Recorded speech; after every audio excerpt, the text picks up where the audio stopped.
إن الحمد لله نحمده ونصلي على رسوله الكريم أما بعد أعوذ بالله السميع العليم من الشيطان الرجيم من همزه ونفخه ونفسه بسم الله الرحمن الرحيم وكأي من آية في السماوات والأرض يمرون عليها وهم عنها معرضون۔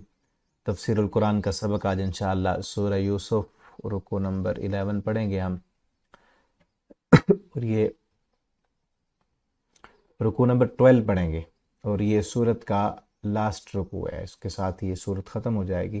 اور انتہائی اہم ترین باتیں آج کے سبق میں ہیں، کیونکہ پوری سورت پر جو کمنٹ اللہ تعالیٰ نے کیے ہیں اور ہمیں بھی اس سورت پر جو یہ پورا واقعہ بیان کیا گیا ہے اس پر غور و فکر کرنے کی دعوت دی ہے۔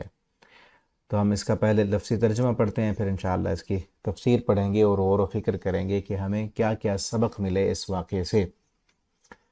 وَكَأَيٍّ مِّنْ آیَةٍ، اور کتنی ہی نشانیاں فی السماوات یا آسمانوں میں، والارض اور زمین میں، یمرون وہ سب گزرتے ہیں، علیہا ان پر، وہم عنہا معرضون اس حال میں کہ وہ ان سب نشانیوں سے اعراض کرنے والے ہوتے ہیں۔ وما یؤمن اکثرہم اور نہیں ایمان لاتے اکثرہم ان میں سے اکثر باللہ اللہ پر، الا وہم مشرکون مگر اس حال میں کہ وہ شریک بنانے والے ہیں۔ افامنوا کیا پس وہ سب بے خوف ہو گئے، ان یأتیہم کہ آئے ان کے پاس، غاشیۃ کوئی چھا جانے والی آفت، من عذاب اللہ اللہ کے عذاب سے، او تأتیہم یا آئے ان کے پاس، الساعہ قیامت، بغتۃ اچانک، وہم لا یشعرون اس حال میں کہ وہ شعور ہی نہ رکھتے ہوں۔ قل آپ کہہ دیجئے، ہذہ سبیلی یہ میرا راستہ ہے، ادعو الی اللہ میں بلاتا ہوں اللہ کی طرف، علی بصیرہ بصیرت پر، دلیل پر، انا میں بھی، ومن اتبعنی اور وہ بھی جس نے میری پیروی کی، وسبحان اللہ اور اللہ پاک ہے، وما انا من المشرکین اور نہیں ہوں میں شریک بنانے والوں میں سے، وما ارسلنا اور نہیں ہم نے بھیجے، من قبلک آپ سے پہلے، الا رجالا مگر کچھ مرد، نوحی ہم وحی کرتے ہیں، الیہم ان کی طرف، من اہل القریٰ ان بستی والوں میں سے، افلم تو کیا نہیں، یسیرو وہ چلے پھرے، فی الارض زمین میں، فینظرو پس وہ سب دیکھتے، کیف کانا کیسے ہوا، عاقبت انجام، الذین ان لوگوں کا، من قبلہم جو ان سے پہلے تھے، ولدار الآخرۃ خیر اور یقیناً آخرت کا گھر بہتر ہے، للذین ان لوگوں کے لیے، اتقوا جن سب نے تقوی اختیار کیا، جو ڈر گئے، آخرت کا گھر ان لوگوں کے لیے ہے۔ افلا تعقلون تو کیا تم سب سمجھتے نہیں ہو، حتیٰ یہاں تک کہ اذا استیأس الرسل جب نا امید ہو گئے رسول، وظنوا اور انہوں نے گمان کیا، انہم کہ بے شک وہ، قد کذبوا یقیناً ان سے جھوٹ کہا گیا، جاءہم نصرنا آ گئی ان کے پاس ہماری مدد، فنجی من نشاء تو پھر نجات دی گئی اسے، من نشاء جسے ہم چاہتے تھے ہم نے اسے بچا لیا، ولا یرد اور نہیں پھیرا جاتا، بأسنا ہمارا عذاب،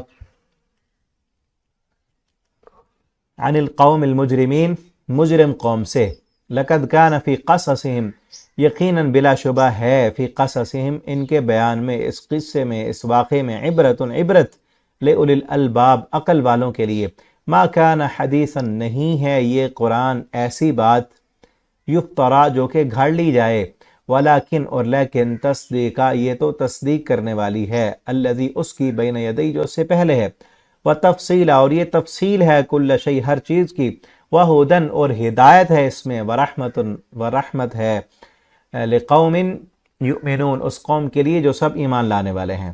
یہاں تک یہ رکوع کمپلیٹ ہوا، سورت بھی کمپلیٹ ہوئی ہماری، تو اس کی تفسیر ہم دیکھتے ہیں اب۔ اللہ فرماتے ہیں وَكَأَيٍّ مِّنْ آیَةٍ فِي السَّمَاوَاتِ پیچھے پورا واقعہ بیان ہو چکا ہے، اب میں نے بتایا تھا کہ پیچھے جو رکوع ہم نے پہلے پڑھا تھا اس کی آخری 2-3 آیتیں اور یہ پورا رکوع، اب اس میں واقعہ نہیں ہے، اس واقعے پر تبصرہ فرما رہے ہیں اللہ رب العالمین کہ اتنا بڑا واقعہ، اور میں نے بتایا تھا کہ یہ سورت نازل ہوئی تھی عام الحزن میں، جب نبی کریم صلی اللہ علیہ وسلم کے چچا بھی وفات پا گئے، آپ صلی اللہ علیہ وسلم کی بیوی وہ بھی وفات پا گئیں، اور آپ صلی اللہ علیہ وسلم کے جو ہے آپ کے ساتھ محبت اور الفت کرنے والی، گھر میں تسلی دینے والی وہ بھی نہ رہی، اور باہر آپ کی سپورٹ کرنے والا چچا وہ بھی نہ رہا، تو لوگوں کے بہت زیادہ آپ کے خلاف جو تھے، آپ کو تکلیفیں دینا، آپ کو ستانا اور آپ پر جو ہے الزامات لگانا، ساحر، کذاب اور مجنون کہنا، یہ ساری باتیں تھیں اور آپ کے اپنے تکلیفیں دے رہے تھے۔ تو اللہ تعالیٰ نے یہ صورت نازل کی تاکہ آپ صلی اللہ علیہ وسلم کی تکلیفوں پر آپ کو صبر آئے، کیونکہ قصہ یوسف جو تھا وہ بالکل نبی کریم صلی اللہ علیہ وسلم کی زندگی کے مطابق تھا۔ آپ کے بھی اپنوں نے آپ کو گھر سے نکالا، یوسف علیہ السلام کے بھی اپنے بھائیوں نے کنویں میں ڈالا، ٹھیک ہے نا، اور اللہ تعالیٰ نے یوسف علیہ السلام نے بھی صبر کیا، اللہ نے مقام عطا کیا، یوسف کے بھائی یوسف علیہ السلام کے پاس آئے، اسی طرح نبی کریم صلی اللہ علیہ وسلم نے بھی صبر اختیار کیا، اللہ تعالیٰ نے مقام دیا، اور آپ صلی اللہ علیہ وسلم کی بھی اپنے وہی مکہ سے نکالنے والے فتح مکہ کے دن آئے، یوسف علیہ السلام نے بھی ان کو معاف کر دیا اور پیارے پیغمبر صلی اللہ علیہ وسلم نے بھی ان کو معاف کر دیا۔ اور اس میں ایک یہ بھی تھا کہ یہ سورہ یوسف تب نازل ہوئی تھی جب قریش مکہ نے مطالبہ کیا تھا، آپ صلی اللہ علیہ وسلم سے سوال کیا تھا کہ آپ بتائیں کہ جو بنی اسرائیل تھے، یعنی اسرائیل، میں نے پہلے پارے سے آپ کو بتایا تھا کہ اسرائیل حضرت یعقوب علیہ السلام کا لقب تھا، ان کی اولاد کو آگے بنی اسرائیل کہتے ہیں۔ تو بنی اسرائیل اصل ان کا مسکن تو فلسطین تھا، یعقوب علیہ السلام کا مسکن فلسطین تھا، تو انہوں نے سوال یہ کیا کہ یعقوب علیہ السلام کا مسکن تو فلسطین تھا لیکن بنی اسرائیل مصر میں کیسے آئے؟ قریش مکہ نے سوال کیا یہودیوں کے کہنے پر۔ تو اللہ رب العالمین نے اس کے جواب میں یہ پوری صورت نازل کی۔ یہ واقعہ ہے کہ یعقوب علیہ السلام اس طرح کنعان کو چھوڑ کر، فلسطین کو چھوڑ کر مصر میں آئے، اور وہ پورا واقعہ ہم پڑھ چکے ہیں۔ اور اللہ تعالیٰ اب آگے یہاں تبصرہ کرتے ہوئے فرماتے ہیں یہ تو ایک نشانی ہے نا یوسف علیہ السلام کی، کتنا عظیم ترین واقعہ ہے۔ وَكَأَيٍّ مِّنْ آیَةٍ، اور کتنی ہی نشانیاں ایسی ہیں آسمان اور زمین میں، یمرون علیہا، یہ ان زمین و آسمان کی نشانیوں پر یہ گزرتے ہیں۔ یہ کتنا بڑا سورج، یہ ستارے، یہ چاند، اور پھر آج اس جدید دور میں سورج سے بڑے سیارے موجود ہیں، ستارے موجود ہیں۔ نظام فلکیات کے ماہرین نے ہمیں بتایا، آپ نے سنا ہوگا، دیکھا ہوگا، یوٹیوب پر ویڈیوز موجود ہیں، آپ کبھی سرچ کر کے دیکھیں یہ یونیورس کتنی بڑی ہے، کتنی بڑی یہ کائنات ہے، کتنا اس سورج سے کئی گنا بڑے ستارے، سیارے اس کائنات میں موجود ہیں۔ اور ہمارا یہ جو سولر سسٹم ہے، یہ سسٹم کتنا چھوٹا ہے اس پورے یونیورس کے مقابلے میں۔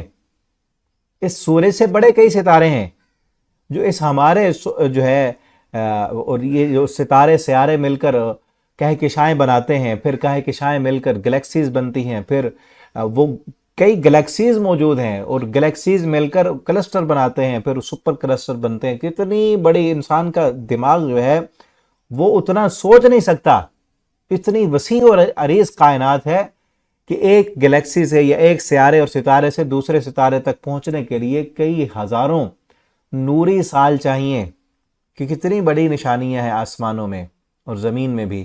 اور زمین جو ہماری نباتات ہے، اس پر غور و فکر کریں، اگر کتنی چیزیں زمین سے نکل رہی ہیں اور کتنی زمین کے اندر جا رہی ہیں، اور روزانہ کتنی تبدیلیاں آ رہی ہیں، یہ مرون علیہا، ان سب پر ہم روزانہ گزرتے ہیں نا، لیکن ہم روزانہ سیر کرنے کے لیے جاتے ہیں باغ میں یا کسی پارک میں، یا ویسے کہیں پر چلے جائیں گھومنے پھرنے کے لیے، گھر میں فروٹ سبزی تو روز آتی ہیں نا، ان پر دیکھیں اور غور کریں کہ کس طرح رب نے بنایا ہے ان کو۔ اس پھل کے اندر میٹھا کس نے ڈالا ہے، پانی کس نے ڈالا ہے۔ زمین تو ایک طرح کی ہے نا، ایک ہی طرح کا باغ ہے، اس باغ کے اندر ایک درخت جو ہے وہ سیب کا ہے، ایک انار کا ہے، ایک انگور کا ہے، ایک مالٹے کا ہے، ایک آم کا ہے۔ پانی ایک طرح کا لگ رہا ہے، خوراک ایک طرح کی مل رہی ہے، سیب کا رنگ اور طرح کا ہے، آم کا رنگ اور طرح کا ہے، مالٹے کا اور طرح کا ہے، اور اندر ان کی بناوٹ اور طرح کی ہے۔ آپ آم کو دیکھیں کس طرح میٹھا ہے، کس طرح رنگ اس کا کس طرح کا ہے، سیب کو اٹھا کر دیکھیں وہ کس طرح کا ہے، اس کی لذت اپنی ہے، اس کی اپنی ہے، لیکن باہر سے لکڑی تو ایک طرح کی ہے، مٹی ایک طرح کی ہے، کہاں سے الگ الگ سے رنگ کس نے ڈالے ہیں، الگ الگ سے ذائقے کس نے ڈالے، الگ طرح کی مٹھاس ان میں کس نے ڈال دی ہے۔ انار کو دیکھیں اور انگور کو دیکھیں، یہ زمین میں نشانیاں ہیں اللہ رب العالمین کی، ذرا ان پر غور و فکر تو کریں نا۔ اللہ فرماتے ہیں اتنی بڑی نشانی دے دی، اب بھی ان مشرکین مکہ نے نہیں ماننا، جنہوں نے ماننا ہوتا ہے زمین و آسمان میں کئی نشانیاں ان کے لیے بکھری پڑی ہیں۔ وہ اپنی خوراک پر ہی دیکھ کر غور و فکر کر لیتا ہے، وہ کھاتے ہوئے کھجوروں کو دیکھ کر کہ کتنا بڑا تنا، اس تنے کو کاٹ کر دیکھو تو کوئی اندر میٹھا نہیں ہے، اس کھجور کے اندر میٹھا کس نے ڈالا ہے؟ وہ انہی پر غور کر کے پہچان لیتا ہے اپنے رب کو۔ یمرون، لیکن جو اکثر لوگ جو ہیں یمرون علیہا، وہ نشانیوں پر گزر جاتے ہیں۔ وہ کھاتے تو ہیں فروٹ، وہ کھاتے تو ہیں خوراک، وہ دیکھتے تو ہیں کائنات کو، وہ دیکھتے ہیں سورج کو، ستاروں کو، ان سے فائدہ بھی حاصل کرتے ہیں، ان پر غور و فکر کر کے ان کو پہچانتے ہیں، لیکن خالق تک نہیں پہنچتے۔ آج بھی دیکھیں نا، کئی سائنسدان، کئی بڑے بڑے انجینئر، ڈاکٹر، وہ کائنات پر غور و فکر کر کے ان کے جو ظاہری فائدے ہیں، ان پھلوں کے، ان جو ہے جڑی بوٹیوں کے جو ظاہری فائدے ہیں، ان کو دیکھ کر تو بڑے بڑے جو ہے نا وہ ادویات بنا لیتے ہیں، بہت ساری چیزیں تیار کر لیتے ہیں، اور کائنات کی وسعتوں کا اندازہ لگا لیا انہوں نے، کئی چیزیں ایجاد کر لیں، لیکن کائنات کو بنانے والے تک نہ پہنچے۔ وَهُمْ عَنْهَا مُعْرِضُونَ، وہاں سے وہ اعراض کر لیتے ہیں۔ جب یہ بات ان کے ذہن میں آتی ہے کہ کوئی بنانے والا بھی تو ہے، اس سے منہ موڑ لیتے ہیں کہ بس یہ دھماکہ ہوا تھا بگ بینگ کے ذریعے، بس بن گئی کائنات، خود بخود ہی بنی۔ یہاں سے وہ منہ موڑ لیتے ہیں، وہ اعراض کرتے ہیں۔ جب خالق کی باری آتی ہے کہ کوئی بنانے والا بھی ہے تو ہے نا، یہ تو کائنات چل رہی ہے، اور آج بھی سائنسدان کہتے ہیں کہ جب سے وہ دھماکہ ہوا تب سے ہی کائنات بنتی جا رہی اور وسیع ہو رہی ہے، اب آگے بڑھ رہی ہے، بڑھتی جا رہی ہے، تو کوئی بنانے والا بھی تو ہے نا، کوئی چلانے والا بھی ہے ان کو۔ بغیر بنانے والے کے دنیا کی کوئی چیز نہیں بن سکتی، تو یہ کائنات بغیر بنانے والے کے تو نہیں بنی نا، اور وہ بنانے والا قرآن میں خود کہتا ہے اَفَحَسِبْتُمْ أَنَّمَا خَلَقْنَاكُمْ عَبَثًا، کیا ہم نے یہ پوری کائنات بیکار میں بنائی ہے؟ تم اپنی کوئی چیز بیکار نہیں بناتے، ہم نے اتنی بڑی کائنات بیکار بنا دی، کھیل تماشے کے لیے بنا دی۔ وَأَنَّكُمْ إِلَيْنَا لَا تُرْجَعُونَ، تم ہمارے پاس لوٹ کر نہیں آؤ گے، ہم پوچھیں گے نہیں تم سے کہ کیوں تمہیں بنایا تھا، اتنی بڑی کائنات کس لیے بنائی تھی، کوئی مقصد تھا نا، اور وہ مقصد کیا ہے؟ وَمَا خَلَقْتُ الْجِنَّ وَالْإِنسَ إِلَّا لِيَعْبُدُونَ، وہ مقصد یہ ہے کہ پوری کائنات انسان کے لیے، اور انسان کو اللہ رب العالمین نے اپنی عبادت کے لیے بنایا ہے اور واپس جانا ہے۔ وَمَا يُؤْمِنُ أَكْثَرُهُمْ بِاللَّهِ، نہیں ایمان لاتے ان میں سے اکثر اللہ پر، مگر ایمان لانے والوں میں بھی کیا ہیں؟ الا وہم مشرکون، شریک بناتے ہیں۔ اللہ کو مانتے ہیں لیکن ساتھ اوروں کو بھی شامل کرتے ہیں، جس طرح مشرکین مکہ تھے، وہ بھی اللہ کو مانتے تھے، اللہ کے انکاری نہیں تھے۔ آگے چل کے ہم پڑھیں گے سورہ مومنون میں، اللہ فرماتے ہیں ان سے اگر پوچھو قل لمن الارض ومن فیہا ان کنتم تعلمون، ان سے پوچھو زمین کس نے بنائی ہے، زمین پر جو کچھ بھی ہے کس کا ہے؟ سیقولون للہ، ان قریب کہیں گے اللہ کا ہے۔ ان سے پوچھو آسمان کس نے بنایا، ساتوں آسمان، ان کا مالک کون ہے؟ عرش عظیم کا مالک کون ہے؟ سیقولون للہ، کہیں گے کہ اللہ ہے۔ ان سے پوچھو مدبر الامر کون ہے، کہیں گے اللہ ہے۔ وہ مانتے تھے اللہ کو، لیکن ساتھ شریک کرتے تھے اللہ کی عبادت میں، اور عقیدہ اور نظریہ یہ تھا کہ ہم گناہگار ہیں، ہم سے غلطیاں ہوتی ہیں، ہو سکتا ہے اللہ رب العالمین ہماری دعا نہ سنیں۔ تو جو لوگ اللہ کے نیک ہیں، بزرگ ہیں، جنہوں نے اللہ کی عبادت کر کے اللہ کو راضی کیا ہے، تو ہم ان کو سفارشی بناتے ہیں، ہم اپنی دعائیں اور اپنی آرزویں ان کے سامنے رکھتے ہیں، وہ اللہ سے لے کر دیں گے ہمیں۔ اکثریت، اور آج کلمہ پڑھنے والوں کی اکثریت بھی اسی حال میں ہے، شرک کر رہے ہیں۔ کئی کلمہ پڑھنے والوں نے اللہ کے نیک اولیاء کی قبروں کو سجدہ گاہ بنایا ہوا ہے، اور ان کو سفارشی سمجھتے ہیں اللہ کا، اور عقیدہ اور نظریہ وہی جو مشرکین مکہ کا تھا کہ ہم گناہگار ہیں، ہو سکتا ہے اللہ ہماری دعا نہ سنے، تو ان کو وسیلہ ہم بنا رہے ہیں، یہ لے کر دیتے ہیں۔ اسی کا تو اللہ نے رد کیا۔ اور پھر ایک شرک یہ ہے جو اللہ کی عبادت میں، دعا میں، پکار میں شرک کیا جاتا ہے، اور اسی طرح نفس کی پوجا بھی تو شرک ہے نا، شخصیت کی پرستی کی پوجا، یہ بھی شرک ہے۔ اور آج دیکھ لیں اس سیاست نے، اس جمہوریت نے کلمہ پڑھنے والوں کو کہاں تک پہنچایا ہوا ہے۔ کوئی کسی سیاسی جماعت کا پجاری ہے، کوئی کسی لیڈر کے پیچھے چل رہا ہے، آنکھیں بند کر کے جا رہے ہیں، یہ شخصیت پرستی، یہ بھی تو شرک ہے نا۔ ایک بندہ ملا، مجھے کہنے لگا کہ عمران خان مجھے کہے تو اس کی خاطر میں جان دے دوں گا، وہ جیسے کہے میں ویسے کروں گا، یہ کیا ہے؟ کوئی نون لیگ کا پجاری ہے، کوئی پی ٹی آئی کا پجاری ہے، یہ بھی تو شرک ہے۔ کلمہ جب پڑھ لیا تو یہ لیڈر، ان کے لیے ہم پیدا ہوئے تھے، ان کی خاطر جان دینی ہے ہم نے۔ اچھائی اور برائی یعنی کہ ایک شخصیت کو مان لینا اور اس کے حکم پر چلنا، یہ بھی شرک ہے نا۔ انسان کو اللہ نے بنایا ہے، الا لہ الخلق والامر، مخلوق اللہ کے تو حکم اللہ کا۔ اور جو انسان یہ کہے کہ میرے اوپر میرے لیڈر کا حکم چلے گا تو اس نے لیڈر کو بڑا بنا لیا ہے نا۔ قرآن میں ہم پیچھے پڑھا ہے سورہ توبہ میں، اللہ فرماتے ہیں ان یہودیوں اور عیسائیوں نے اپنے بڑوں کو، اپنے علماء کو اور درویشوں کو رب بنا لیا تھا۔ تو ایک ساتھی عبداللہ بن سلام صحابی رسول جو مسلمان ہوئے، انہوں نے کہا اللہ کے پیغمبر ہم ان کی عبادت تو نہیں کرتے تھے۔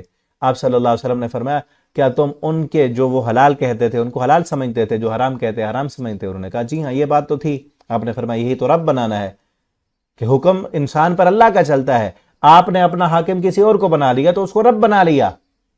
اس کے حکم پر جو وہ حلال کہے آپ حلال سمجھتے ہو، جو وہ حرام کہے آپ حرام سمجھتے ہو، بغیر دلیل پوچھے اس کو رب بنا لینا ہے۔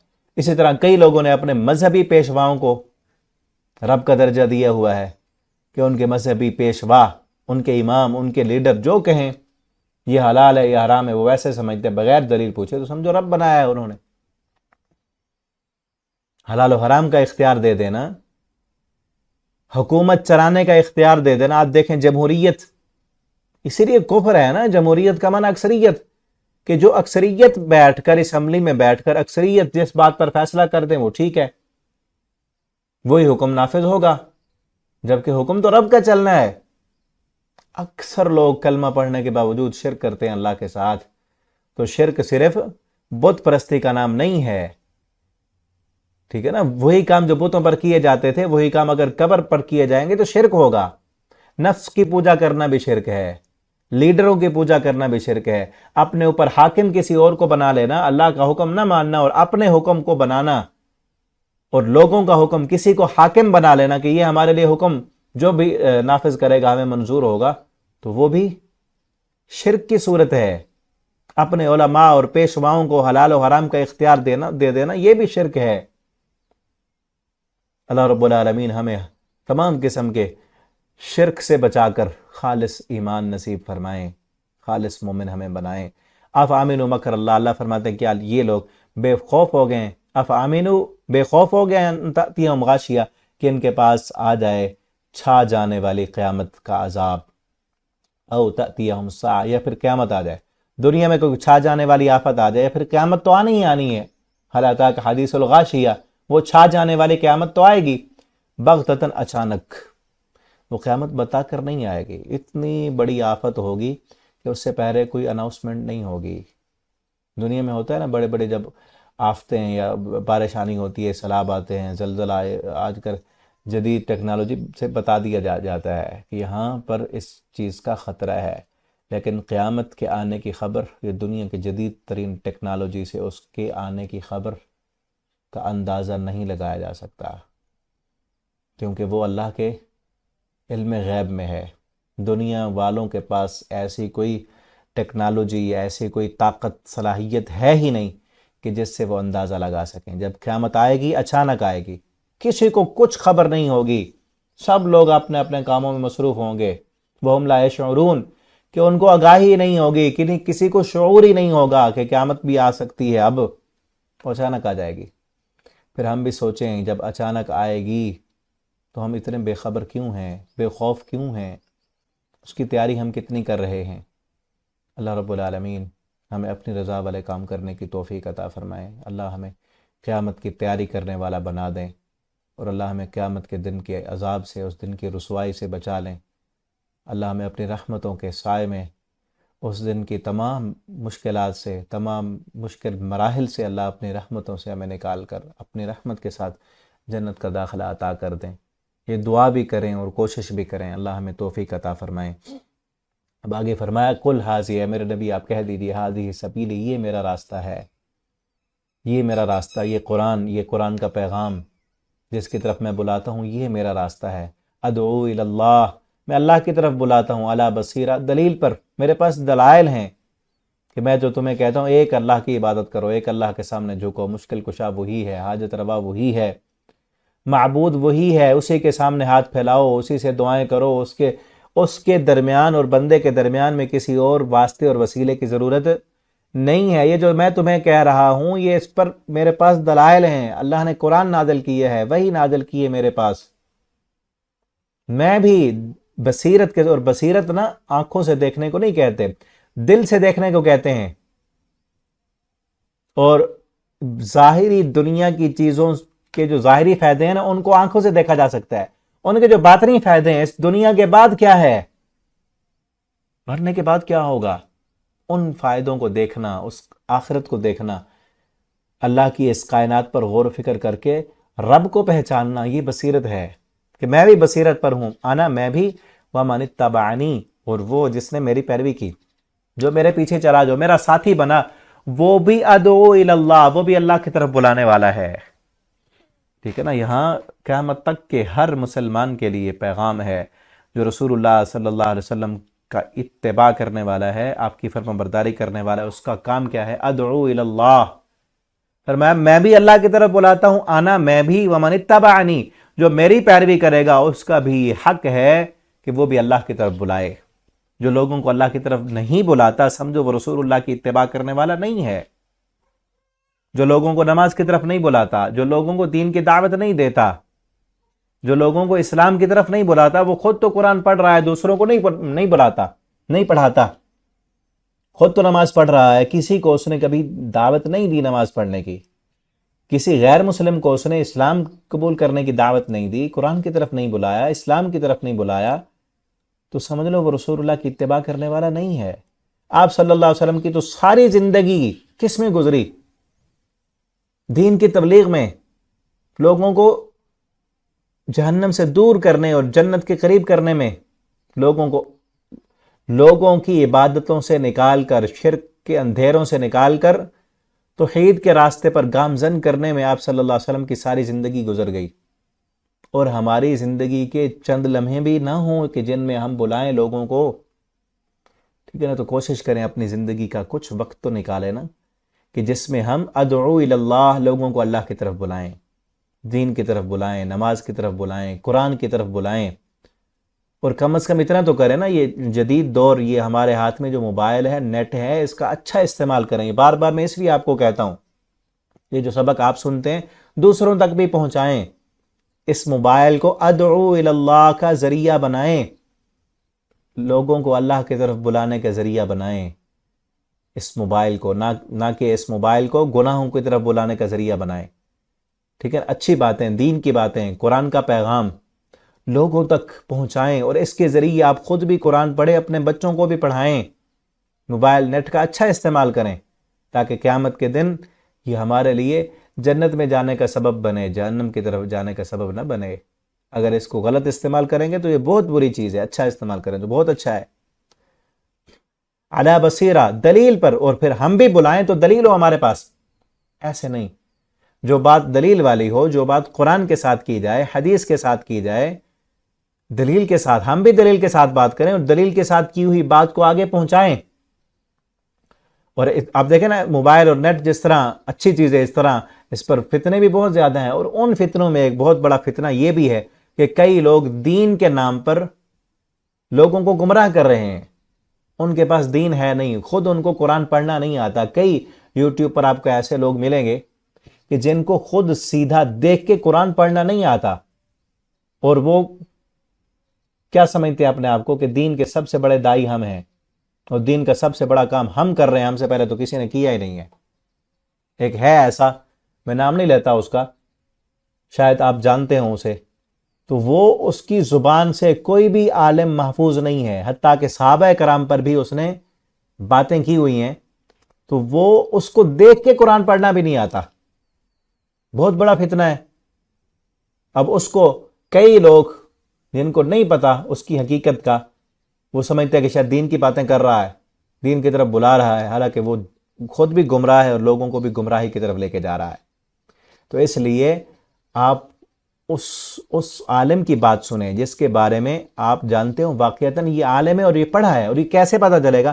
جب دوسرے علماء کہیں اور جب آپ خود دیکھیں، آپ نے عقل دی ہے اللہ نے، خود دیکھیں کہ وہ بات کہاں سے کر رہا ہے، اس کو خود بھی دین آتا ہے، خود دین پر کتنا عمل کیا اس نے، پڑھا کہاں سے؟ آپ دیکھیں نا، ایک ڈاکٹر اگر اس نے صحیح طرح سے پڑھا نہیں ہے، ڈاکٹریٹ کی ڈگری اس نے نہیں لی، اس کو کوئی جو ہے ڈاکٹر کی سیٹ پہ نہیں بٹھائے گا کہ تو بیٹھ کے لوگوں کا علاج کر اور دوائیاں لکھ کے دے، ان کو نہیں کوئی بٹھائے گا۔ لیکن ایک دین ایسا یتیم بن چکا ہے، بغیر ڈگری کے کچھ پڑھا ہے نہیں پڑھا، آتا ہے نہیں آتا، بس بولنا آ گیا تو وہ لوگوں کو بلا رہا ہے، گمراہ کر رہا ہے۔ تو دلیل کے ساتھ، انا ومن اتبعنی، ہم بھی بلائیں تو دلیل کے ساتھ، وما انا من وسبحان اللہ، اور اللہ پاک ہے، وما انا من المشرکین، اور میں مشرکوں میں سے نہیں ہوں۔ آگے اللہ فرماتے ہیں وما ارسلنا من قبلک، اور آپ سے پہلے جتنے بھی ہم نے رسول بھیجے، الا رجالا، نہیں بھیجے ہم نے آپ سے پہلے مگر مرد ہی، کہ کسی نور کو ہم نے فرشتے کو رسول بنا کے نہیں بھیجا، جتنے بھی آئے انسان ہی تھے اور مرد ہی تھے۔ نوحی الی، فرق یہ ہے کہ جن کی طرف ہم وحی کرتے ہیں عام انسانوں سے ان کا مقام بڑھ جاتا ہے، من اہل القری، ان بستیوں میں سے، کہ جن بستی کی طرف بھیجا انہی بستی میں سے ہم نے رسول بنایا، کہ جن بستی والوں کو ڈرانا تھا اسی بستی میں سے کسی کو بنا لیا رسول، چن لیا۔ افلم یسیروا فی الارض، کیا یہ نہیں چلتے پھرتے زمین میں؟ مشرکین مکہ مطالبہ کرتے تھے کہ یہ پیارے پیغمبر صلی اللہ علیہ وسلم تو ہم میں سے ہیں، یہ تو بازاروں میں چلتے ہیں، ان کی بیویاں بھی ہیں، شادی بھی اس نے کی ہے، بچے بھی ہیں، کھاتا پیتا بھی ہے، ہم جیسا انسان ہے۔ رسول تو وہ ہوتا جو فرشتہ ہوتا۔ اللہ فرماتے ہیں آپ سے پہلے جتنے بھی ہم نے بھیجے انسان ہی بھیجے، اور انہی بستیوں میں سے بھیجے۔ جس طرح یہ کہتے ہیں تو ہماری قوم کا ہے، ہم نے جس بھی بستی کو ڈرانا تھا نا اسی قوم سے رسول بنایا، یہ قانون ہی ہمارا ایسا ہے۔ پھر بستیوں میں چل پھر کر دیکھو، فانظروا، پھر دیکھو کیف کان عاقبۃ الذین من قبلہم، کیسا انجام تھا ان لوگوں کا جو ان سے پہلے تھے۔ ان سے پہلے جن لوگوں نے جھٹلایا، پیغمبروں کی بات نہیں مانی، نافرمانی کی، تو ان کا حشر کیا ہوا ذرا یہ بھی دیکھ لو۔ اور یاد رکھو وَلَدَارُ الْآخِرَةِ خیر، آخرت کا گھر ہی بہتر ہے ان لوگوں کے لیے جو ڈرتے ہیں، تقوی اختیار کرتے ہیں۔ فَلَا تَعْقِلُونَ، کیا تم پھر سمجھتے نہیں ہو؟ حَتَّىٰ اِذَا اسْتَيْأَسَ الرُّسُلُ، اب یہاں وہ جو پیچھے فرمایا نا کہ جتنے بھی رسول آئے وہ انسان ہی تھے، جب وہ نا امید ہو چکے رسول، کن سے نا امید ہو گئے؟ لوگوں سے، کہ اب یہ ایمان لانے والے نہیں ہیں، کہ جتنا ان کو سمجھانا تھا سمجھا چکے، جن نے قبول کرنا تھا وہ کر چکے، اب باقیوں نے نہیں کرنا۔ وَظَنُّوا، اور انہوں نے یہ سمجھا، أَنَّهُمْ قَدْ كُذِبُوا، کہ یقیناً کذبوا، ان سے جھوٹ کہا گیا، ان کو جھٹلایا گیا، کہ یہ لوگ بستیوں والے ان کو جھٹلا رہے ہیں۔ حَتَّى جَاءَهُمْ نَصْرُنَا، تو اللہ فرماتے ہیں تو اس وقت ہماری مدد آ گئی، کہ جب وہ بستی کے لوگوں سے مایوس ہو گئے اور نا امید ہو گئے کہ انہوں نے اب نہیں ماننا، جنہوں نے ماننا تھا وہ مان چکے، اور جو لوگ تھے بستیوں والے تھے انہوں نے جھٹلایا، انہوں نے پیغمبروں کو جھٹلایا جو نہ ماننے والے تھے، اور کیا کہا کہ یہ جھوٹے ہیں، بالکل انتہا درجے کے۔ رسول بھی ان سے مایوس ہو گیا کہ انہوں نے ماننا نہیں، اور وہ بھی رسولوں کو کی تکذیب کرنے میں اور جھٹلانے میں بہت آگے بڑھ گئے۔ اللہ فرماتے تو اس وقت ہماری مدد آ گئی، فَنُجِّيَ مَن نَّشَاءُ، پھر ہم نے نجات دے دی، پھر ہم نے نجات دی جنہیں ہم نے چاہا، کہ جو ایمان والے تھے ان کو ہم نے نجات دی۔ وَلَا يُرَدُّ بَأْسُنَا عَنِ الْقَوْمِ الْمُجْرِمِينَ، اور مجرم قوم سے ہمارا عذاب پھر پھیرا نہیں جاتا، جب آ جاتا ہے تو پھر ان کو صفحہ ہستی سے مٹا کے رکھ دیا جاتا ہے، وہ عذاب پھر ٹلتا نہیں ہے۔ یہ قانون رہا ہے اللہ کا تمام بستیوں کے ساتھ جن کی طرف رسول بھیجے گئے، اور اب بتایا جا رہا ہے آخری پیغمبر محمد کریم صلی اللہ علیہ وسلم کی قوم کو، قریش مکہ کو، کہ پچھلے قوموں کے حالات پڑھ کے دیکھو، چل پھر کے دیکھو، حشر کیا ہوا ان کا، تمہارے ساتھ بھی اسی طرح ہوگا اگر تم نے نہیں مانا۔ لقد کان، اب آخری آیت ہے، اور اللہ تعالیٰ فرماتے ہیں لقد کان فی قصصہم عبرۃ لأولی الالباب، یقیناً اس قصے میں، اس واقعے میں عبرتن، بہت ساری عبرتیں ہیں، نصیحتیں ہیں، لأولی الالباب، عقل والوں کے لیے۔ ما کان حدیثا یفترا، یہ ایسی قرآن ایسی چیز نہیں ہے حدیث یفترا کے باتیں گھڑ لی گئی ہوں، یہ سٹوری کوئی ایسی سٹوری نہیں ہے کہ گھڑ لی گئی ہو۔ جس طرح دنیا میں کئی واقعات اور سٹوریاں ہوتی ہیں، اور آج کل تو پتہ نہیں کتنے فلمیں اور ڈرامے اور کتنی سیریز ایسی ہیں جن میں ایک منٹ کی بھی سچائی نہیں ہے، سارا جھوٹ ہی جھوٹ ہوتا ہے۔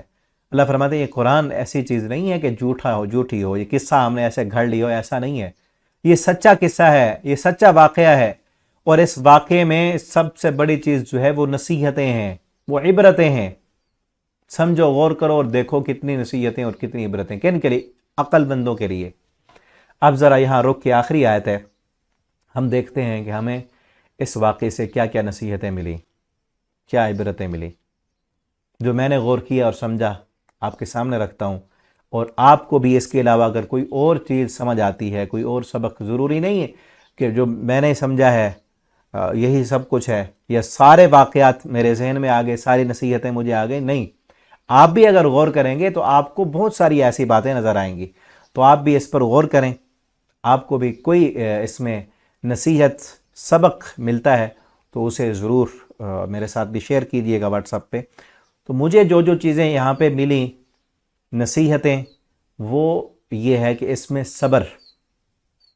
صبر جو ہے اس واقعے کا سب سے بڑا پیغام ہے، ٹھیک ہے نا۔ آخر میں تبصرہ کرتے ہوئے یوسف علیہ السلام یہی کہتے ہیں نا کہ جو صبر کرے گا اور معاف کر دے گا، اللہ رب العالمین اس کا اجر، صبر کرنے والوں کا اجر کبھی ضائع نہیں کرتے۔ صبر، دوسرے نمبر پر تقوی، جو صبر کرے گا، تقوی اختیار کرے گا، اللہ رب العالمین اس انسان کو کبھی ضائع نہیں ہونے دیتے، ٹھیک ہے نا۔ اور اس کے ساتھ پھر وفائے عہد، وعدہ پورا کرنا، اور اسی طرح جو ہے اپنی صلہ رحمی، اپنے بھائیوں کے ساتھ اچھا سلوک کرنا، اور سب سے بڑا پیغام جو اس واقعے کا ہے، جو ہمیں معلوم ہوتا ہے، وہ یہ ہے کہ اس دنیا میں ہر چیز ایک جیسی نہیں ہے، تضادات، کتنے تضادات ہیں اس دنیا میں۔ اس واقعے میں ہمیں کتنے تضادات ملتے ہیں کہ ایک طرف کنویں میں ڈالا گیا ہے، اور کنواں بھی جو اندھا کنواں تھا، اندھیرے میں جا کر ڈال دیا، اور دوسری طرف نکال کر اللہ رب العالمین نے کہا تختوں پر بٹھا دیا۔ ایک طرف محبت ہے، باپ محبت کر رہا ہے بے انتہا، اور بھائی جو ہیں وہ نفرت کر رہے ہیں بے انتہا۔ تو جہاں محبت ہے وہاں نفرت بھی ہے، جہاں کنووں کی تاریکیاں ہیں، گہرائیاں ہیں، وہاں پر تخت شاہی کی اونچائیاں بھی ہیں، جہاں پر قید و بند کی صعوبتیں ہیں وہاں پر رہائیاں بھی ہیں، جہاں پر الزامات ہیں وہاں پر برات بھی ہے۔ وہی الزام لگانے والی زلیخا، جس نے الزام لگایا تھا، اسی نے ہی برات کا اعلان کیا کہ ہم نے اس یوسف میں کوئی ایسی بات نہیں دیکھی۔ تو یہ دنیا کی کوئی بھی چیز، کوئی بھی حالت، کوئی بھی لمحہ وہ ہمیشہ کے لیے نہیں ہے۔ کبھی مت سوچیں کہ یہ جو ہماری کیفیت ہے یہ ہمیشہ رہے گی۔ جہاں دن ہے وہاں رات بھی ہے، جہاں اندھیرا ہے وہاں روشنی بھی ہے، جہاں پھول ہیں وہاں کانٹے بھی ہیں، جہاں پر خوشیاں ہیں وہاں پر غم بھی ہیں۔ نہ خوشی ہمیشہ رہنے والی ہے، نہ غم ہمیشہ رہنے والا ہے، نہ قید و بند کی صعوبتیں ہمیشہ رہیں گی، نہ ہی بادشاہتیں ہمیشہ رہیں گی۔ ہمیشہ رہنے والی ذات اللہ رب العالمین کی ہے، اور ہمیشہ رہنے والی جگہ جنت ہے، آخرت ہے۔ آخرت کے بعد کی زندگی ہمیشہ ہمیشہ کے لیے ہے، یہ دنیا ہمیشہ کے لیے نہیں ہے۔ تو اس لیے ہمیں اس سے سبق بہت بڑا یہ ملتا ہے کہ یہ دنیا، اس کا کوئی بھی لمحہ وہ ہمیشہ کے لیے نہیں ہے، تو کسی بھی لمحے میں مایوس نہیں ہونا چاہیے۔ یہ بھی سورہ یوسف کا سبق ہے کہ کسی بھی لمحے مایوس نہیں ہونا چاہیے۔ یوسف علیہ السلام کی زندگی کو دیکھیں، کبھی مایوس نہیں ہے۔ وہ کنویں میں گرے ہوئے ہیں، گرا دیا گیا ہے تو مایوس نہیں ہے۔ پیچھے باپ کو جب پتہ چلا کہ میرے بچے کو گم کر دیا گیا ہے، وہ بھی مایوس نہیں ہے۔ دوسرا بیٹا بھی گم ہو گیا، بنیامین بھی، تیسرا بھی گم ہو گیا، پھر بھی مایوس نہیں ہے۔ چاہے مشکلیں ہیں، پریشانیاں ہیں، دل غمگین ہے، دل پر زخم لگے ہوئے ہیں، پھر بھی کیا کہتے ہیں؟ لا تیأسوا من روح اللہ، اللہ کی رحمت سے کبھی مایوس نہیں ہونا۔ تو چاہے خوشیاں آئیں تو پھر بھی اللہ کے باغی نہ بنیں۔ اب دیکھیں، جب یوسف علیہ السلام کو پریشانیاں آئی تھیں، یعقوب علیہ السلام مشکلوں میں تھے، پھر بھی اللہ کی رحمت سے مایوس نہیں تھے، اور جب خوشیاں ملیں پھر بھی بھنگڑے نہیں ڈالے، اللہ کی نافرمانیاں نہیں کی، پھر بھی سجدے میں گر گئے۔ ہر حال میں اللہ کے ساتھ تعلق مضبوط ہونا چاہیے۔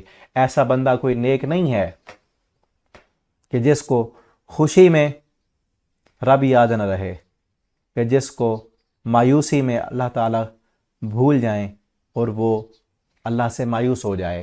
ایسا بندہ بھی مومن نہیں ہے۔ مومن کا کردار یہ ہے کہ وہ حالات جیسے بھی ہوں اس کا اللہ کے ساتھ تعلق مضبوط ہوتا ہے، اور وہ یہ سمجھتا ہے کہ یہ حالات ہمیشہ کے لیے نہیں ہیں، وہ اس دنیا کے لیے نہیں جیتا، وہ تو آخرت کے لیے جیتا ہے، وہ آخرت کے لیے جیتا ہے۔ اور پھر یہ دیکھیں کہ حالات جیسے بھی ہوں آپ اپنوں کے ساتھ کیسا سلوک کرتے ہیں، آپ اپنوں کے ساتھ کس طرح کا رویہ اختیار کرتے ہیں۔ اور صبر کی انتہا دیکھیں کہ ہر طرح کے جس طرح کا بھی صبر ہو سکتا ہے نا، اس طرح کا صبر اس میں بیان کیا گیا ہے۔ اب دیکھیں، پہلے تنہائیوں پر صبر ہے، باپ کی محبت سے دور کر کے تنہائیوں میں ڈال دیا گیا ہے، کنووں میں ڈال دیا گیا ہے، وہاں سے نکال کر یوسف علیہ السلام کو مصر کے بازار میں بیچ دیا گیا ہے۔ باپ کی محبت سے دور کیا نا ایک نوجوان کو، بچے ہی تھے ابھی، وہاں پر صبر کیا ہے، اپنوں کی دوری پر صبر کیا ہے، صبر، برداشت، ہمت۔ اور پھر جب جوان ہوئے ہیں، اس جوانی کی رونقیں آئی ہیں، تو حسن مخالف، جن سے مخالف کا حسن، اس میں گناہ کی دعوت دی ہے، اس پر بھی اپنے آپ کو کنٹرول کیا ہے۔ سیلف کنٹرول کی کتنی بڑی اس میں ہمارے لیے نصیحتیں ہیں۔ تب بھی اپنے آپ کو کنٹرول کیا ہے، گناہ کی طرف نہیں گئے، پھسلے نہیں ہیں۔ زلیخا پھر ایک تھی، پھر ساری آ گئیں، وقت بھی تھا، موقع بھی تھا، سب کچھ تھا، گناہ کی طرف بلانے کی دعوت بھی تھی، اسباب بھی تھے، لیکن اپنے آپ پر کتنا کنٹرول کیا ہے، صبر کیا ہے۔ یہ بھی صبر ہے ایک۔ اور پھر قید و بند کی صعوبتیں ہیں، قید میں ہیں، وہاں بھی صبر کیا ہے، وہاں اور طرح کا صبر ہے۔ اور پھر اس صبر میں، اس قید میں اپنے آپ کو ہلکان نہیں کر دیا کہ میرے ساتھ کیا ہو رہا ہے۔ ہم دیکھیں نا، آج اگر کسی کے ساتھ اس طرح کے معاملات ہوں تو وہ کس طرح اپنے آپ پر وہ ساری کیفیتیں، غم اور دکھ اور مصیبتیں اپنے آپ پر مسلط کر کے اپنے آپ کو ذہنی مریض بنا لیتا ہے کہ مجھے باپ سے دور کر دیا گیا، مجھے قیدوں میں ڈالا گیا، مجھے بیچا گیا، وہاں غلامی کی زندگی تھی اور اب قیدوں میں ڈال دیا گیا ہے۔ نہیں، قید خانے میں بھی اتنے خوش و خرم ہیں اور اپنے ساتھیوں کے ساتھ کس قدر وہاں اچھا سلوک کر رہے ہیں کہ قید کے ساتھی کہہ رہے ہیں کہ اِنَّا نَرَاكَ مِنَ الْمُحْسِنِينَ، یوسف ہم آپ کو محسن پاتے ہیں۔ اور محسن کسے کہتے ہیں؟ یہاں پر یہ بھی سبق سیکھ لیں کہ محسن کسے کہتے ہیں، احسان کیا ہوتا ہے۔ احسان یہ ہے کہ انتہائی نفرت انگیز رویے کے مقابلے میں انتہائی محبت اور شفقت والا رویہ اختیار کرنا، اس کو احسان کہتے ہیں۔ کہ آپ کے ساتھ کوئی انتہائی نفرت والا رویہ اختیار کرتا ہے، آپ اس بندے کے ساتھ انتہائی شفقت اور محبت والا رویہ اختیار کریں تو آپ محسن ہیں۔ یوسف علیہ السلام کے بھائیوں نے کس قدر نفرت والا رویہ اختیار کیا، کنویں میں ڈال دیا۔ اور صرف وہاں نہیں، جب آئے ہوئے تھے دوبارہ غلہ لینے کے لیے، یوسف علیہ السلام نے کیسا رویہ کیا۔ یوسف علیہ السلام نے ان کو مفت میں غلہ دے دیا، پیسے بھی واپس کر دیے۔ جب دوبارہ آئے، دوسرا احسان بھی کر چکے تھے، پھر ان کا رویہ کیا ہے۔ جب بنیامین کو اپنے پاس رکھنے لگے تو وہ بھائی اس وقت کہتے ہیں کہ اس نے نہیں چوری کی، لَقَدْ سَرَقَ أَخٌ لَهُ مِن قبل، اس سے پہلے اس کے بھائی نے بھی چوری کی تھی۔ اب چور کہہ رہے ہیں دوبارہ، کتنا نفرت، اب بھی نفرت نہیں گئی۔ یوسف کو کب کا تم نے ڈال دیا، ابھی بھی تمہارے دل میں ان کے لیے نفرت ہے، لیکن اس انتہائی نفرت انگیز رویے کے مقابلے میں کس قدر جو ہے وہ محبت والا رویہ ہے۔ یوسف علیہ السلام نے پھر بھی ان کو کچھ نہیں کہا، اور پھر جب اس کے بعد آئے صدقہ مانگنے کے لیے تو کہا، معاف بھی کر دیا، اور ساتھ یہ بھی کہا کہ تم نے یوسف کے ساتھ جو کیا تھا تم بھولے ہوئے تھے اس وقت، میں اللہ سے بھی تمہارے لیے معافی مانگوں گا۔ کس قدر اچھا رویہ ہے۔ تو محسن اسے کہتے ہیں جو انتہائی نفرت انگیز رویے کے مقابلے میں اچھا رویہ اختیار کرنے والا ہو۔ ٹھیک ہے نا؟ تو یہ سارے سبق، اس پر جتنا بھی اور غور کریں ہمیں اور بھی سبق ملیں گے۔ صبر، سب سے بڑا سبق جو ہے وہ صبر ہے، تقوی ہے، اللہ کا ڈر ہے، وعدے کو پورا کرنا یوسف، اور پھر دیانت داری، امانت، صدق و وفا۔ یوسف علیہ السلام کو جب بڑے عہدے پر بٹھایا گیا تو کس قدر امانت داری کے ساتھ جو ہے وہ کام کیا، سب کو اتنا غلہ دیا جتنا ان کو ضرورت تھی، اور پھر اس کے بعد جو میں نے ابھی کہا کہ سب سے بڑا پیغام یہ ہے کہ کوئی بھی حالت ہمیشہ رہنے والی نہیں ہے. نہ یوسف علیہ السلام کنویں میں ہمیشہ رہے، نہ یوسف علیہ السلام جو ہے غلامی میں ہمیشہ رہے، نہ قید میں ہمیشہ رہے، اور نہ ہی آپ دیکھیں کہ ایک طرف تو قید سالی ہے، دوسری طرف خوشحالی ہے. ایک طرف یوسف علیہ السلام قیدوں میں ہے، ایک طرف اقتدار میں ہے، ایک طرف غلامی میں ہے، اور ایک طرف بادشاہت میں ہے، ایک طرف جو ہے وہاں کنووں میں ڈالا جا رہا ہے، ایک طرف وہی بھائی جو مارنے کے پلان کر رہے ہیں وہی بھائی آ کر سجدہ کر رہے ہیں، ایک طرف خواب ہے، ایک طرف تعبیر ہے. تو ہماری زندگی بھی اگر اپنے آپ کو دیکھیں، ہماری زندگی بھی تو ایک واقعہ ہے نا، قصہ ہے. تو جو انسان اس سے سبق سیکھتا رہتا، چاہے اپنی زندگی سے بھی، وہ کبھی مایوس نہیں ہوتا. آپ دیکھیں ہماری زندگی میں بھی کتنے مشکلیں آئیں. کچھ وقت ایسے تھے جو پریشانی والے تھے، جو دکھ والے تھے، جب ہم پریشان، اور کئی اوقات ایسے بھی ہے جب ہم خوش تھے. کبھی خوشی ہے تو کبھی غم ہے، کیونکہ یہ دنیا ہے، اس دنیا میں ساری چیزیں چلنی ہیں. کامیاب وہ بندہ ہے جو خوشی میں بھی رب کو نہ بھولے، جو غمی میں بھی رب سے نا امید نہ ہو، ہر حال میں اللہ کا فرما بردار رہے، وہ انسان کامیاب ہے. اور انہی دو موقعوں پر شیطان انسان کو ورغلاتا ہے اور گمراہ کرتا ہے. غم کا موقع اور خوشی کا موقع. غم کے موقع پر شیطان انسان کو اللہ سے مایوس کر دیتا ہے، اور یہ کہتا ہے تیرے ساتھ یہ ہوتا ہے، تیرا بچہ ہی فوت ہوا ہے، تیرے ساتھ ہی بیماری آتی ہے، تجھے ہی جو ہے نقصان ہوتا ہے کاروبار میں، اور اللہ سے دور کر دیتا ہے، مایوس کر دیتا ہے، نا امید کر دیتا ہے کہ تیرے تو قسمت بدلنی ہی نہیں، تیری قسمت تو ہے ہی خراب. اور خوشی کے موقع پر اس وقت بھی اللہ کا باغی بناتا ہے، ذہن میں ڈالتا ہے کہ خوشی ہر وقت تھوڑی آنی ہے، خوشی کا موقع ہے جو مرضی کر لو. تو ہمیشہ ہر حال میں جو اللہ کا فرما بردار رہے وہی انسان کامیاب ہے. اور جو انسان اپنے رشتہ داروں کے ساتھ رشتہ داری کو جوڑ کر رکھے، صلہ رحمی کرے، اللہ اس کو دنیا میں بلندیاں عطا کرتے ہیں، اللہ رب العالمین اس کو دنیا میں مقام عطا کرتے ہیں. اور یاد رکھیں اس واقعے کا یہ بھی پیغام ہے، جو انسان حاسد ہو، حسد کرنے والا ہو، اس کا رزق کم پڑ جاتا ہے، وہ فقیر بن جاتا ہے. لیکن حسد کیا نا یوسف علیہ السلام کے ساتھ، ان کے بھائی یوسف علیہ السلام کے پاس مانگنے کے لیے آئے، قحط میں پڑ گئے. ٹھیک ہے نا، چاہے حالات جس طرح کے بھی بنے، لیکن ان کا بھی قصور تھا نا، حسد کیا تھا انہوں نے. اور پھر یہ بھی ہمیں سبق ملتا ہے، یوسف علیہ السلام کے بھائی جب مان گئے تھے اپنی غلطی، تو انہوں نے کیا کہا؟ آپ کو اللہ نے فضیلت دی ہے، آپ کو اللہ نے فضیلت دی ہے، ہم نے مان گئے. تو ہمیں بھی مان لینا چاہیے کہ کسی انسان میں اگر کوئی خوبی ہے، اس خوبی کی وجہ سے اللہ رب العالمین نے اس کو مقام دی ہے، تو اس کے مقام کو تسلیم کریں، ہم مانیں اس کو. اللہ نے جو ہمیں خوبی دی ہے اس خوبی پر ہم جو ہے محنت کریں. یہ نہ ہو کہ اپنی خوبیاں چھوڑ دیں اور دوسرے کی خوبی پر ہم جو ہے اتراتے رہیں اور اس سے حسد کرنا شروع کر دیں. کئی لوگ دنیا میں اس لیے مایوس رہتے ہیں کہ وہ دوسرے کی جو ترقی ہے، دوسرے کی جو بلندی ہے، دوسرے کو جو مقام ملا ہے، اس کو برداشت نہیں کرتے، اس کو مانتے نہیں ہیں، اور وہ پھر اس کی ترقی کو اپنی رکاوٹ کا ذریعہ سمجھتے ہیں. ٹھیک ہے نا، وہ دوسرے کی کامیابی کو اپنی ناکامی کا سبب سمجھتے ہیں. کہ جس طرح ایک کلاس میں نا ایک بچے کے زیادہ نمبر آ گئے اور دوسرے بچے کے کم آئے، وہ یہ نہیں، اچھا بچہ تو یہ سوچے گا نا میری محنت کم ہے، اس کی زیادہ ہے، اس لیے زیادہ آ گئے. اور جو غلط سوچ والا ہوگا وہ کیا کہے گا؟ یہ نہ ہوتا نا تو میرے نمبر تو زیادہ تھے، جو مجھ سے آگے، یہ اگر نہ ہوتا تو میں آگے ہوتا. یہ غلط طریقہ ہے.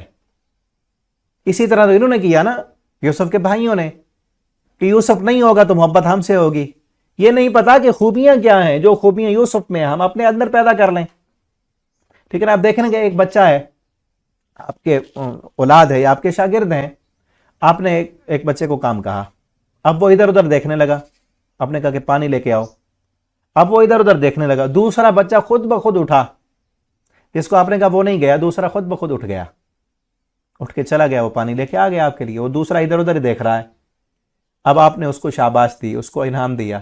اب جو جس کو کہا تھا وہ جو نہیں گیا، اب وہ اس سے حسد کرنے لگے کہ یہ نہ ہوتا تو مجھے شاباش ملتی. بھئی تو نے کیا ہی نہیں ہے، تو محنت کرنا، تو فرما برداری کر، تو اپنے والدین کا دل جیت. یوسف علیہ السلام فرما بردار تھے، خوبیاں اور صلاحیتیں ایسی تھیں. ٹھیک ہے نا، اور کچھ صلاحیتیں اور خوبیاں اللہ کی طرف سے ہوتی ہیں، ان کو بھی آپ کے اندر وہ نہیں ہے تو جو ہیں ان پر محنت کریں، اور کسی کو اللہ نے اونچا مقام دیا ہے تو اس کی اونچائی کو مان لیں، اس کے لیے اللہ سے دعا کریں اور اپنے لیے بھی دعا کریں، اللہ ہمیں بھی دے، ٹھیک ہے نا۔ تو یہ بھی بہت بڑا سبق ہے سورہ یوسف کا کہ کسی سے حسد نہ کریں، اللہ نے آپ کو جو مقام دی ہے، جو صلاحیتیں دی ہیں، ان پر محنت کریں، اور دوسرے کی کامیابی کو اپنی ناکامی کا ذریعہ نہ سمجھیں۔ اپنی ناکامی کا ذریعہ جو ہے وہ اپنے کم ہمتی اور کم محنتی کو ٹھہرائیں، محنت زیادہ کرنے کی کوشش کریں، ٹھیک ہے نا۔ یہ سبق ہیں، بہت سارے سبق اور بھی اگر ہم غور کریں، اور بھی اس میں کئی اسباق ہمیں ملیں گے، تو آپ بھی اس پر ضرور دیکھیے گا، غور و فکر کیجئے گا اس صورت پر، کہ جتنا بھی ہم قرآن پر غور کریں گے نا، تو یہ قرآن تو اس سمندر کی طرح ہے کہ جس میں جو بھی غوطہ لگانے والا جاتا ہے تو کچھ نہ کچھ تو ضرور ملتا ہے نا۔ تو آپ بھی اس واقعے پر اگر مزید غور کریں گے تو اور بھی کئی سبق ملیں گے، تو آپ ان اسباق کو اوروں کے ساتھ بھی شیئر کریں، فیس بک پر، واٹس ایپ پر آپ جو ہے بتائیں، تاکہ ہم آگے بھی دوسروں تک پہنچائیں، اور ہو سکتا ہے آپ کے اگر آپ سوچیں کوئی سبق ملے وہ دوسروں تک پہنچے تو ان کے لیے جو ہے اپنی زندگی کو بدلنے کا ذریعہ بن جائے وہ، تو آپ کے لیے بھی صدقہ جاریہ ہے۔ اللہ رب العالمین سے دعا کرتے ہیں اللہ تعالی ہمیں یہ جو سبق ہم تک پہنچے، یہ ہمیں معلوم ہوئے، ہم نے غور کیا، اللہ تعالی ہمیں ان پر عمل کرنے کی توفیق دیں۔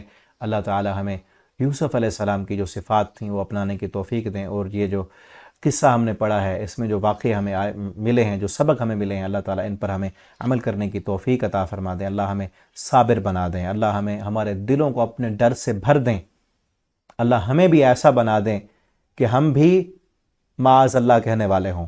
جب دنیا کا حسن، جب دنیا کی چکا چوند روشنیاں ہمیں اپنی طرف بلائیں تو ہم بھی معاذ اللہ کہنے والے ہوں۔ اور یاد رکھیں، رات کو ایک میں پوسٹ پڑھ رہا تھا، کسی نے بہت خوب لکھا کہ اے نوجوانوں، رات کی تنہائی اور تاریکی میں یہ موبائل کی سکرین اس زلیخا کی طرح ہے جو کہہ رہی تھی ہے تلک۔ یہ موبائل کی سکرین، یہ نیٹ کا کنیکشن ہے تلک کہتے ہوئے بلاتا ہے۔ یہ فاحشہ عورتیں، یہ بدکارہ عورتیں جو نیٹ پر اپنے جسم دکھا کر اپنے فالور بڑھانے کے لیے، اپنے جو ہے شہرت کرنے کے لیے، پیسہ لینے کے لیے لوگوں کو گمراہ کرتی ہیں، وہ بلا رہی ہوتی ہیں ہے تلک۔ تو آپ نے موبائل کا یوز کرتے ہو، موبائل استعمال کرتے ہو معاذ اللہ کہنا ہے۔ یہ بیہودہ ویب سائٹیں، یہ بیہودہ کلپ، یہ فلمیں، ڈرامے، یہ گانے، یہ سب ہمیں گمراہ کرنے کے لیے، دین سے دور کرنے کے لیے، اللہ کا باغی بنانے کے لیے ہیں۔ جب بھی یہ آئیں، موبائل ہے نا، نیٹ ہے، آپ کہاں سے کہاں تک پہنچ جاتے ہیں۔ جب بھی ایسی چیزیں آئیں تو یہ یوسف علیہ السلام کے یہ الفاظ معاذ اللہ یاد رکھیں، معاذ اللہ کہیں، اور ان سے دور ہوتے جائیں، ان سے دور ہوتے جائیں۔ اور یاد رکھیں جیسے آپ ان سے دور ہوں گے، اور یہ ان کا فیس بک کا اور یوٹیوب کا یہ جو نیٹ کا سسٹم ہے نا، یہ ویسی چیزیں آپ کو دکھاتا ہے جیسی چیزیں آپ دیکھیں گے۔ جن چیزوں میں وقت آپ زیادہ گزاریں گے وہی چیزیں آپ کو زیادہ دکھائیں گے۔ آپ قرآن پڑھتے ہیں، قرآن سنتے ہیں، تو آپ کو قرآن کی ویڈیوز، قرآن کے پیغامات، تلاوتیں آپ کو زیادہ دکھائیں گے۔ آپ علماء کے بیان سنتے ہیں، ان کے پیغام آپ کو زیادہ دکھائیں گے۔ آپ جن چیزوں میں آپ کا انٹرسٹ ہوگا وہی چیزیں دکھائیں گے۔ تو یاد رکھیں، آپ ایسی چیزیں مت دیکھیں جو چیزیں آپ کو اللہ کا باغی بنائیں، جو چیزیں آپ کے لیے گناہ کا سبب بنیں اور جہنم میں جانے کا ذریعہ بنیں۔ ایسی چیزیں دیکھیں جو دنیا میں بھی فائدے والی ہوں اور آخرت میں بھی ہمیں اللہ کی جنت میں لے جانے کا ذریعہ بنیں، ٹھیک ہے نا۔ اللہ فرماتے ہیں یہ کیا ہے؟ عبرۃ لأولی الالباب، اس میں عقل مندوں کے لیے نصیحتیں ہیں، نشانیاں ہیں، عبرتیں ہیں بہت ساری۔ یہ گھڑی ہوئی چیزیں نہیں ہیں، اور یہ کتاب پہلی کتابوں کی بھی تصدیق کرنے والی، اور ہر چیز کی تفسیر ہے اس میں، اور رحمت ہے، برکت ہے۔ یہ قرآن رحمت ہی رحمت ہے، جس گھر میں پڑھیں گے رحمتیں آئیں گی، برکتیں آئیں گی۔ اللہ رب العالمین اس قرآن کی تمام رحمتیں اور برکتیں ہمیں سمیٹنے کی توفیق عطا فرما دیں۔ آخر دعوانا الحمدللہ رب العالمین۔